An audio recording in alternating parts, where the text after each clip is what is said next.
আজ গাজা ও ইসরায়েলে বদলে যাচ্ছে ভাগ্য। শুরু হচ্ছে জিম্মি ও বন্দীদের মুক্তির প্রক্রিয়া।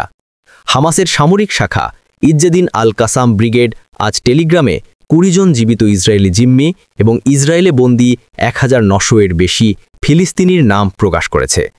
যুক্তরাষ্ট্রের মধ্যস্থতায় হওয়া যুদ্ধবিরতির শর্ত অনুযায়ী আজ হামাস সব জিম্মিকে মুক্তি দেবে এবং ইসরায়েল ছেড়ে দেবে প্রায় ২০০০ ফিলিস্তিনি বন্দী। এদিকে যুক্তরাষ্ট্রের প্রেসিডেন্ট ডোনাল্ড ট্রাম্পের শান্তি পরিকল্পনা অনুযায়ী গাজায় যুদ্ধবিরতি কার্যকর হয়েছে গত শুক্রবার।